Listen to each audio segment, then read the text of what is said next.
Hi అండి. Welcome back to our channel Sunny Gopal daily vlogs. ఎలా ఉన్నారు అందరూ? నేను బాగున్నాను. And let's get the video started. ఇక్కడైతే మొత్తము నైట్ కొంచెం కాక్రోచ్లు గడబట్టాయి అనమాట. ఇంకా వాటి మీద స్ప్రే చేసేసి ఇంకా అది అక్కడ పెట్టేసి మర్చిపోయాను. సో అదంతా వాటి ప్లేసెస్లో పెట్టేస్తున్నాను ఇన్సెక్ట్ కిల్లర్ని.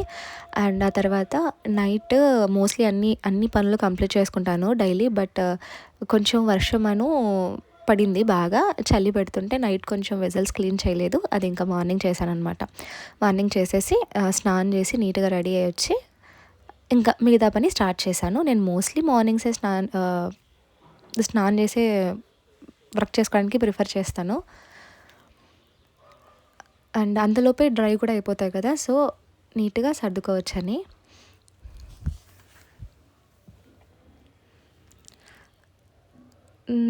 మామూలుగా అందరూ చెప్తారు కదా, మార్నింగ్ పర్సన్సా నైట్ పర్సన్సా అని. అంటే డే ఎక్కువ ఇష్టపడతారా లేకపోతే నైట్ టైం ఎక్కువ ఇష్టపడతారా అని. నేను డే పర్సన్ అయితే అస్సలు కాదు. నేను నైటే ఇక అన్నీ చేసుకొని మార్నింగ్ కొంచెం లేట్గా లేయడానికే ప్రిఫర్ చేస్తాను. బట్ ఇంట్లో ఏంటి అంటే మా హస్బెండ్ వాకింగ్కి వెళ్తారనమాట మార్నింగ్ 5:30కి. సో లేయక తప్పదు. తప్పదు అన్నప్పుడు లేయాల్సి ఉంటుంది కాబట్టి నైట్ కొంచెం పడుకోవాల్సి వస్తుంది, ఎర్లీగా నిద్రపోవాల్సి వస్తుంది. సో అలా అయితే అన్ని వర్క్స్ చేసుకొని ఇక్కడ ఆ రోజు పోహా అమ్మమ్మకి చెప్పానమాట చేయమని. ఎందుకంటే నాకు పెద్దగా పోహా చేయటం రాదు. సో అమ్మమ్మ చేతి వంట స్టార్ట్ అయింది. ఆవిడ పోహా బాగా చేస్తారు, అటుకులు. అందుకు ఫస్ట్ అయితే అమ్మమ్మ ఇక్కడ కొంచెం వెల్లుల్లి పచ్చిమిర్చి దంచుకున్నారనమాట కారానికి తగ్గట్టుగా. ఆ తర్వాత ఆనియన్స్, టమాటాస్ ఈ రెండు కూడా కట్ చేసి పెట్టుకున్నారు. అండ్ మీన్ వైల్ ఏంటంటే పిల్లలు అటుకులు తినరు. అటుకులు, ఉప్మా, పొంగల్ ఈ 3 పిల్లలు తినరనమాట. సో వాళ్ళ కోసం నేను పాస్తా ప్రిపేర్ చేస్తున్నాను. మామూలుగా వీట్ పాస్తా అని మనకి బయట దొరుకుతుంది, గోధుమ పిండితో చేసినవి. అవి పర్లేదు, హెల్తీ. సో అవి యూస్ చేస్తున్నాను అనమాట. అవి నేను బాయిలింగ్కి పెట్టేశాను. ఇక్కడ అమ్మమ్మ ఏంటంటే అవన్నీ కట్ చేసుకొని అటుకులు కూడా నీట్గా వాష్ చేసుకొని పెట్టేసుకున్నారు. అండ్ ఇంకా ఆవిడ తన ప్రాసెస్ మొదలు పెడుతున్నారు. నేనేమో అటువైపు నా పని నేను మొదలు పెట్టేశాను అనమాట. ఇద్దరం మాట్లాడుకుంటూ పనులు చేసుకున్నాము. ఇక్కడ ఇంకోటి ఏంటి అంటే ఫస్ట్ పాస్తా కోసం పాస్తా బౌల్ ఉంటుంది కదా, వాటిలో నీళ్ళు ఫిల్ చేసుకొని అందులో కొంచెం సాల్ట్ను ఆయిల్ వేసుకోవాలి. బాగా నీళ్ళు బాయిల్ అయిన తర్వాత అందులో పాస్తా వేసుకొని ఉడికించుకోవాలి. 70 to 80% ఉడికితే సరిపోతుంది. మిగతాది మనకి మళ్ళీ మనం కొంచెం మసాలాస్ వేసి చేస్తాం కదా, అప్పుడు ఫ్రై అయిపోతాయి, సరిపోతుంది, కరెక్ట్గా వస్తుంది కన్సిస్టెన్సీ. అవి మొత్తం బాయిల్ అయిన తర్వాత బాయిల్ అయిన తర్వాత స్ట్రెయిన్ చేసుకోవాలి. ఆ వాటర్ని అలానే ఉంచకూడదు, ఉంచితే మెత్తగా అయిపోతుంది. ఇక్కడ మీన్ వైల్ అమ్మమ్మ ఏం చేశారంటే పోపు వేసేసారు. ఫస్ట్ ఆయిల్ వేసి తర్వాత దినుసులన్నీ వేసి అందులో ఆనియన్స్ టొమాటోస్ కట్ చేసినవి వేసేసారు. 2 ఒకేసారి అట్ ఏ టైం వేశారు. సో 2 కూడా బాగా కరెక్ట్గా కుక్ అవుతాయని, లేదంటే ఆనియన్స్ ఓవర్ కుక్ అవుతాయి అంటారు అమ్మమ్మ. ఆ తర్వాత టమాటోస్, ఆనియన్స్ 2 బాగా ఫ్రై అయిన తర్వాత అందులో పచ్చిమిర్చి, వెల్లుల్లి దంచారు కదా, అది వేశారనమాట. కొద్దిగా ఎప్పుడు మిక్సీలో ఆడవు కదా, సో మిక్సీ పట్టలేం కదా, అవి మేము చేతితోనే దంచుకుంటాము. ఇంట్లో చిన్నది ఉందన్నమాట దంచుకోవడానికి, సో దాన్ని యూస్ చేస్తాం. అండ్ ఇక్కడ పచ్చిమిర్చి కూడా బాగా ఫ్రై అయిన తర్వాత పసుపు వేశారు. పసుపు వేసి కొంచెం ఉప్పు వేసి ఆ తర్వాత దాన్ని బాగా కలిపేసి కొంచెం నిమ్మరసం పిండారనమాట. అందులో ఇంకా లాస్ట్లో పోహా వేసేసారు. నిమ్మరసము ఇది బాగా ఫ్రై అయిన తర్వాతనే వేసేసారు. తర్వాత అందులో పోహా వేశారనమాట. ఎందుకంటే పైన నిమ్మరసం వేస్తే పోహా పైన అప్పుడు అది అన్నిటికీ కలవదు కదా, అందుకు. అండ్ ఇక్కడ ఏంటి అంటే నేను చేసేది స్ట్రెయిన్ చేసిన తర్వాత అదే ప్యాన్లోనే నెయ్యి వేసాను. నెయ్యి వేసేసి అందులో ఇంకా వేరే ఏం వేయలేదు, లైట్గా జీరా వేసి అందులోనే మ్యాగీ మ్యాజిక్ మసాలా అని దొరుకుతుంది, అది లైట్గా యాడ్ చేశాను. యాడ్ చేసి పెప్పర్ ఉంటుంది కదా, పెప్పర్ని బాగా స్మాష్ చేసుకొని ఆ పెప్పర్ పౌడర్ కూడా వేసేసి అందులో కొంచెం ఆరిగానో వేసాను. మీ దగ్గర ఆప్షనల్ ఉంటే ఫ్లేవర్ బాగుంటుంది. మనకు కావాలంటే ఇంకొంచెం స్పైసీ పిల్లలు ఇష్టపడతారంటే పెరి పెరి మసాలా కూడా వేసుకోవచ్చు. నేను అన్నీ వేసాను మసాలాస్, లైట్గా వేసాను. ఎందుకంటే పిల్లలు మరీ ఎక్కువ కారం ఉంటే తినరు. పైగా ఇందులో మనం నెయ్యి యూస్ చేస్తున్నాం కాబట్టి చప్పిడిగానే ఉంటుంది, కారం ఉండదు. సో లైట్గా అవన్నీ కూడా వేసి తగినంత సాల్ట్ వేసి ఆ తర్వాత అందులో పాస్తా వేసి కలిపేయటమే అనమాట. ఇంకొకటి ఇక్కడ టిప్ ఏంటంటే మనము నెయ్యిలో మసాలాస్ అన్నీ ఫ్రై చేస్తాం కదా, కొంచెం వాటర్ వేస్తే ఏమవుతుందంటే మసాలాస్ అన్నవి అది వేగిపోవన్నమాట, ఎక్కువ వేగవు, కరెక్ట్గా కుక్ అవుతాయి. అందులో మనం పాస్తా వేసుకుంటే అన్నిటికీ బాగా అన్ని పాస్తాస్కి నీట్గా స్టిక్ అయిపోతుంది. లేకపోతే ఎక్కడి మసాలా అక్కడ అయిపోతుంది, మసాలా అడుగంటడం ఇలా అవుతుందన్నమాట. సో లైట్గా వాటర్ వేస్తే కరెక్ట్ కుక్ అవుతుంది. ఇంకొంచెం సాల్ట్ తగ్గింది అనిపించి నేను కొంచెం సాల్ట్ వేసాను. అండ్ ఇక్కడ అమ్మమ్మ కూడా ప్యారలల్గా అటుకులు అయిపోతున్నాయి. పెద్ద టైం పట్టే రెసిపీస్ కాదు, రెండు కూడాను 15-20 మినిట్స్లో అయిపోతాయి మొత్తం. వైండప్ చేయొచ్చు. మీ దగ్గర ఆరిగానో ఇలాంటివి పెరి పెరి మసాలాస్ కానీ ఉంటే వాడండి, లేకపోతే లేదు. నాతో ఉన్నాయి కాబట్టి వేసా. ఇందులో ఎటువంటి కారం ఏమీ యూజ్ చేయట్లేదు. పెరి పెరి మసాలా కొంచెం లైట్గా ట్యాంగీగా బాగుంటుందన్నమాట, స్పైసీగా, అది వేసాను. ఆరిగానో మిక్స్డ్ హర్బ్స్ లాగానే, హర్బల్ కాబట్టి అది మంచిది కాబట్టి వేసాను. అండ్ మ్యాగీ మ్యాజిక్ మసాలా ఏంటంటే మంచి ఫ్లేవర్ వస్తుంది. కారం పొడి మాత్రం అస్సలు యూజ్ చేయలేదు. నేను పెప్పర్ వేసాను కారం పొడి ప్లేస్లో. అండ్ ఇక్కడ ఏంటంటే అమ్మమ్మ చెప్పా కదా ఇందాక, నిమ్మరసం పిండేసిన తర్వాత ఎక్కువ టైం ఉంచలేదు, ఎందుకంటే నిమ్మరసము పులుపు అనేది తగ్గుతుందని. ఇంకా తర్వాత కొంచెం వేగగానే అటుకులు అయితే వేసేసి బాగా మిక్స్ చేశారనమాట. ఇక్కడ అలానే నా పని కూడా అయిపోయింది, కరెక్ట్గా కుక్ అయిపోయాయి. అండ్ ఎమ్మీ డెలీషియస్గా ఉంది. పిల్లలు కూడా బాగా ఇష్టంగా తింటారనమాట ఈ పాస్తా. అండ్ ఎప్పుడైనా సరే మోస్ట్లీ మల్టీగ్రెయిన్ పాస్తా కానీ వీట్ పాస్తా కానీ పిల్లలకు ఒకవేళ పెట్టాలనుకుంటే ఇలాంటి ఐటమ్స్ వాటిని ప్రిఫర్ చేయండి. మైదా మాత్రం యూజ్ చేయకండి, విచ్ ఈస్ నాట్ గుడ్. మైదా అనేది అస్సలు మంచిదే కాదు. అండ్ ఇక్కడ అంతా కూడా నాది వంట అయిపోయింది. పిల్లలకి సపరేట్ అండ్ మాకు సపరేట్ అనమాట. ఎప్పుడైనా సరే ఇలాంటివి అటుకులు, ఉప్మా కానీ ఇలా పొంగలి ఇలాంటివి చేసినప్పుడు అనదర్ డిష్ అయితే ఖచ్చితంగా ఉంటుంది. వాళ్ళు పిల్లలు అవి ప్రిఫర్ చేయరు, నేను కూడా వాళ్ళని ఫోర్స్ చేయను. పెద్ద అయిన తర్వాత వాళ్ళే తింటారు. మనం ఏదైతే బలవంతంగా పెట్టాలని చూస్తామో అది వాళ్ళు తినరన్నమాట. వాళ్ళకి దాని మీద ఒక టైప్ ఆఫ్ హేట్రెడ్ వస్తుంది. సో ఎప్పుడు అలా చేయకూడదు. ఫోర్స్ ఫీడింగ్ అనేది ఎప్పుడు జరగకూడదు. వాళ్ళకి ఆకలి అయినప్పుడు చూసుకొని నీట్గా పెట్టుకోవాలి. నాకు అది చాలా బాగా యూజ్ అయింది.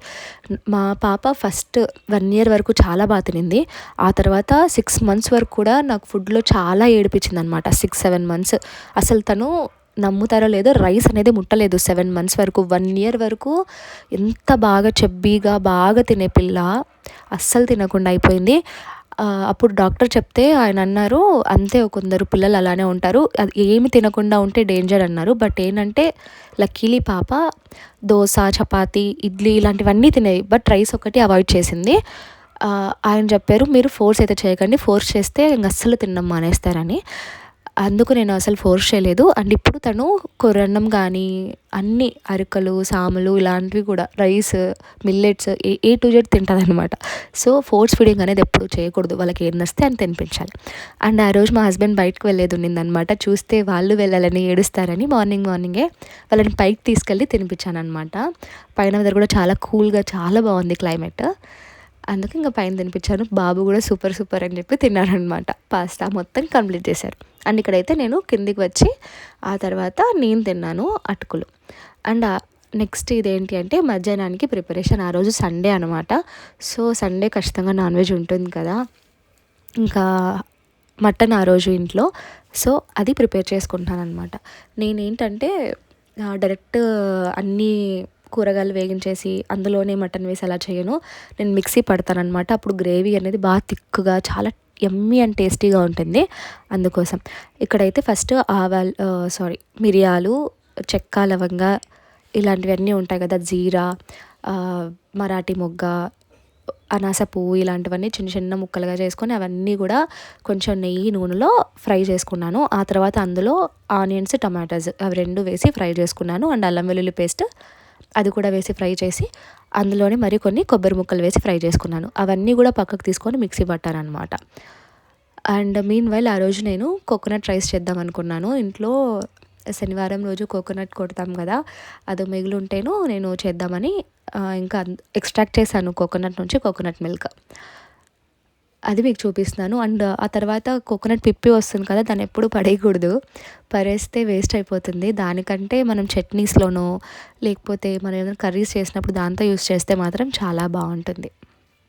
అండ్ ఇక్కడ ఏంటంటే కొంచెం నెక్స్ట్ ప్రాసెస్లోకి వెళ్ళేటప్పుడు కొంచెం ఆయిల్ వేసుకొని, ఎక్కువ ఆయిల్ వేసుకోవద్దు, ఇందులో మటన్లో కొవ్వు ఎక్కువ ఉంటుందన్నమాట. సో వాటినే యూజ్ చేయడం బెటర్, లేకపోతే మొత్తం ఆయిల్ అయిపోతుంది, తినడానికి కూడా వీలవ్వదన్నమాట, అసలు టేస్ట్ ఉండదు.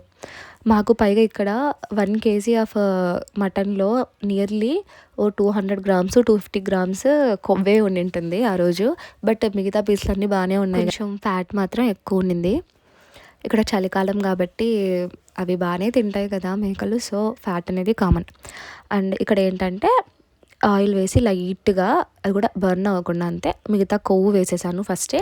ఆ కొవ్వులోనే కొంచెం మనం పోపు దినుసులు వేస్తాం కదా, అవి వేసేసి అందులోకి పచ్చిమిర్చి మనం కట్ చేసి వేసుకోవాలన్నమాట.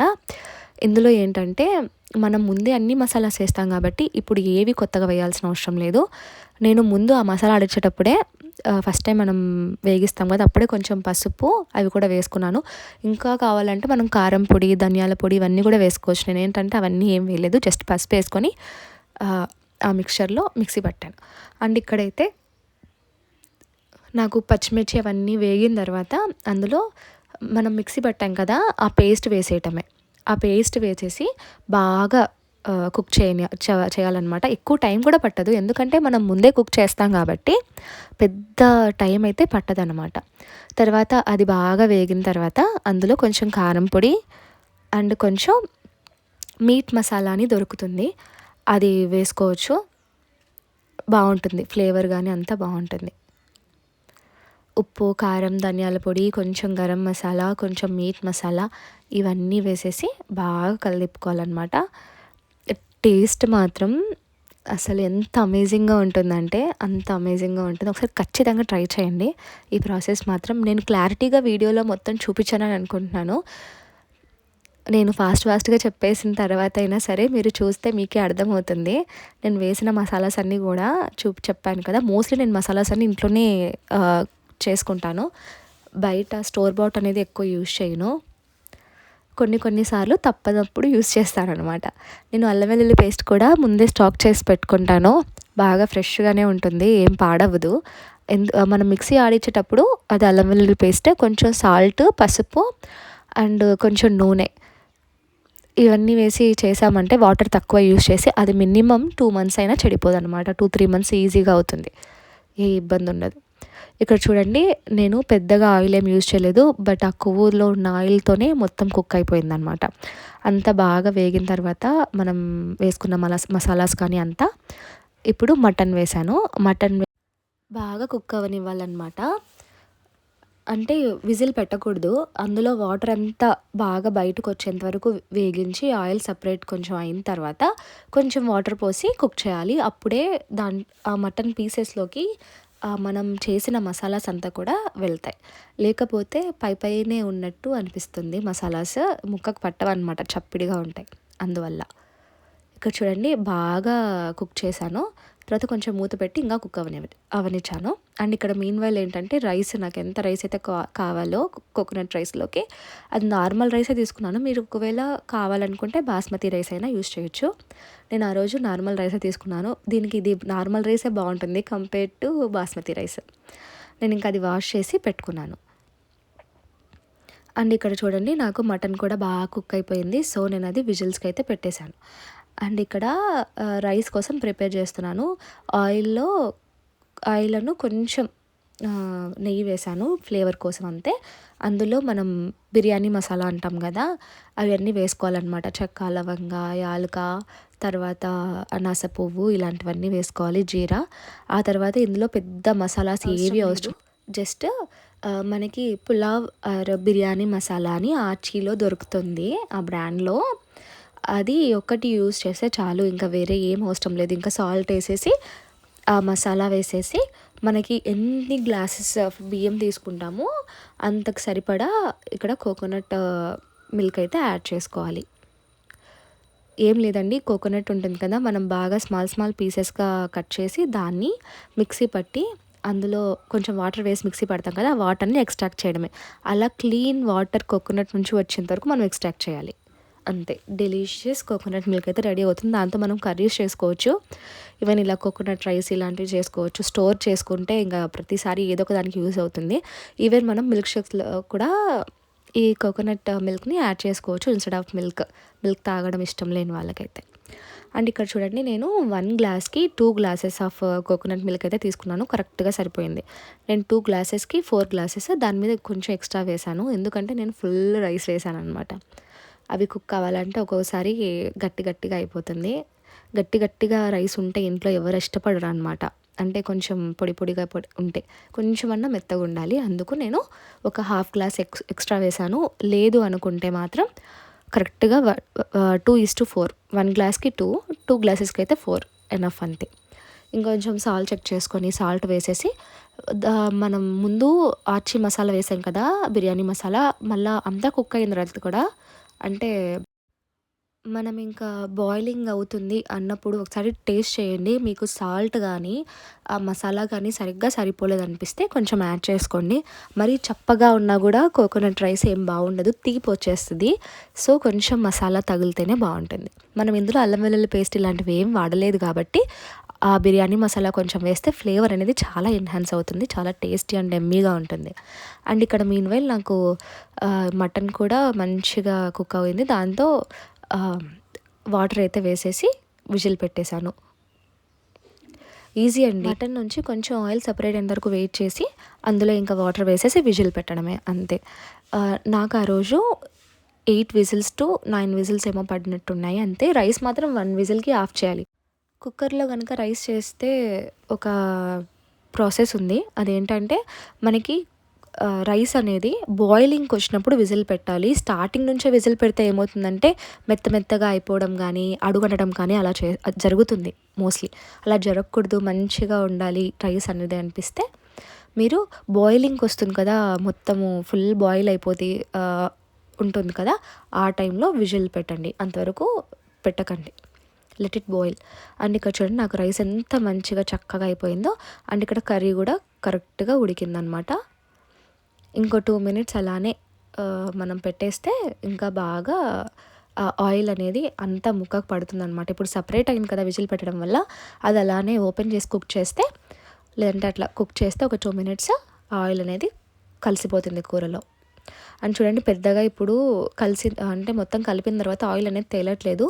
అదే కనుక మనము ఎక్కువ ఆయిల్ యూజ్ చేస్తే అస్సలు ఫుల్ ఎగిటవుతుంది అంటారు కదా, అలా అయిపోతుంది అనమాట. ఇప్పుడైతే ఎమ్మీగా నాకు 2 వంటలు ఫినిష్ అయిపోయాయి. ఇంకా వాటిని ఆనియన్స్ దంచుకొని తినేసాం. అండ్ తర్వాత పెరగడంతో కంప్లీట్ చేసేసాం మా లంచ్. అండ్ ఇక్కడ సాయంత్రం ఏంటంటే మాకు ఇక్కడ గణపతి జాతర జరుగుతుంది. మేము నాన్ వెజ్ తిన్నాం కాబట్టి ఆబ్వియస్లీ స్వామిని అయితే తాకలేదు, జస్ట్ చూడ్డానికని వెళ్ళామన్నమాట. ఆ రోజు ఇక్కడ తేరు అంటారు, అదే మన సైడ్ రథం అంటాం కదా, రథం తిరుగుతుందనమాట. సో అది చూడాలని వెళ్ళాం దూరం నుంచే. అండ్ ఆ తర్వాత చుట్టూ స్టాల్స్ పెడతారు కదా, సో అవన్నీ చూసి మాకు కావాల్సినవి తీసుకుందాంలే అని వెళ్ళి ఒక హెయిర్ క్లిప్ అండ్ ఏవో పిల్లలకి సంబంధించినవి ఉంటాయి కదా, నెయిల్ పాలిష్ ఇలాంటివి, అవి పర్చేస్ చేసి ఇంకా అక్కడే ఒక కార్న్, గప్చుప్ ఇవన్నీ తినేసి ఫుల్గా వచ్చేటప్పుడు బేకరీ నుంచి కేక్స్ ఇలాంటివన్నీ పట్టుకొచ్చుకున్నాం అనమాట. కేక్స్, తర్వాత కేక్ బన్స్, నాకు చాలా ఇష్టం అనమాట కేక్ బన్స్ అంటే. బట్ ఆ రోజు మాత్రం అది క్రీమ్ బన్స్ ఉంటాయి కదా, అస్సలు బాగలేదు. బట్ కేక్స్ అయితే చాలా బాగున్నాయి. అండ్ వచ్చిన తర్వాత యాజ్ యూజువల్ మళ్ళీ కుకింగ్లోకి స్టార్ట్.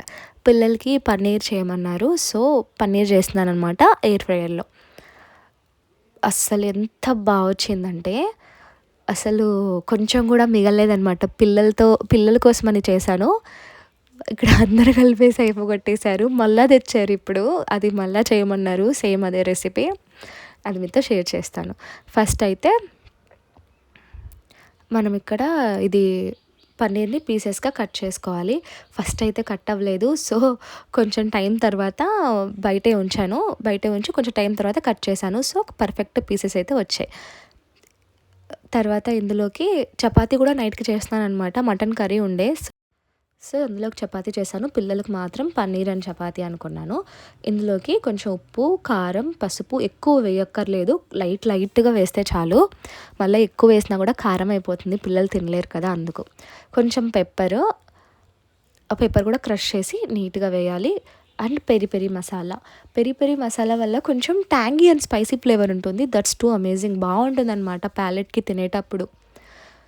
అని తర్వాత కొంచెం ఒక చుక్క ఆయిల్ వేయాలి. ఎక్కువ వద్దు. ఎక్కువ ఆయిల్ వేయాల్సిన అవసరం లేదు. మనం చేసేది ఎయిర్ ఫ్రైయర్‌లో కాబట్టి. ఇంకా అవన్నీ స్పూన్ పెట్టి తిప్పేదానికంటే ఇలా టాస్ చేస్తే బాగా స్ స్ మొత్తం అవుతాయన్నమాట.